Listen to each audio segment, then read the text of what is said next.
हा गुलाल वाजवा नगारे, त्रिलोक्याचे स्वामी आज धरतीवर आले. अनुसयाचा तूच दत्त, सोमतीचा तूच श्रीपाद, आंबा भवानीचा तूच नरहरी, आम्हा कैवऱ्यांचा तूच स्वामी. अशक्य ही सारे करी तो शक्य, एका क्षणात भिवू नकोस पाठीशी आहे, असे सदा सांगे आम्हास श्री स्वामी महाराजांच्या प्रकट दिनाविषयीची खरी हकीकत. स्वामी समर्थ महाराज कधी आले, कोठून आले, कोण होते याबद्दल कोणालाच काही माहीत नाही. पण स्वामी सूत नावाचे एक अतिशय महान भक्त होऊन गेले. त्यांनी स्वामी समर्थ त्यांना मुलगा मानायचे. त्यांच्या अनुभवावरून समजेलच स्वामी कसे प्रकटले. तर स्वामींच्या प्रकटनेचे हकीकत चला तर मग पाहूया. शेकडो वर्षापूर्वी एक पंजाब प्रांतात हस्तिनापासून 12 कोस जवळपास 24 किलोमीटर चेलीखेडा नावाचं गाव होतं. त्या ठिकाणी विजयसिंग नावाचा एक मुलगा आपल्या भाऊ आणि भावजाईबरोबर राहायचा. तो मुलगा मिसळायचा नाही. तेथून थोड्याशा अंतरावर असणाऱ्या साधारण फडक्या जागेत एक खूप मोठं वटवृक्ष होतं. त्यात एक छोटीशी देवळी होती. त्यात एक छोटीशी गणपतीची मूर्ती होती. तर तो विजयसिंग खूप खिशात गोट्या भरून तिथे जायचा आणि गणपतीबरोबर खेळायचा. पण तो मुलगा गणपतीला मित्र मानून त्याचाही डाव स्वतःवर घेऊनच खेळायचा.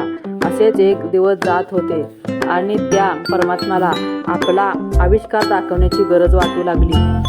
त्याने विजयसिंगला कारण बनवून आविष्कार दाखवला. तर तो दिवस होता चैत्र शुद्ध द्वितीया आणि विजयसिंग रोजच्या आपल्या पद्धतीने याही दिवशी गणपतीबरोबर खेळायला गेला.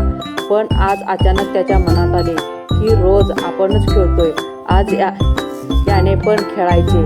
सर्व गोट्या मूर्तीजवळ टाकल्या आणि तो बोलला की बाप्पा, रोज मी तुझा डाव खेळतोय, आज नाही, आज तूच खेळायचं. बस इतके शब्द त्याच्या तोंडातून निघले. तेव्हा धरणी कपित होऊ लागली. सर्वत्र ढग भरून आले. अंधार होऊ लागला. वारा वेगाने वाहू लागला. कोणालाच काही कळेना काही होतंय. अद्भुत शक्ती आज प्रकट होणार होती आणि तिच्या आगमनाची सूचना होती. ज्या ठिकाणी गणेश मूर्ती होती त्या ठिकाणी धरणी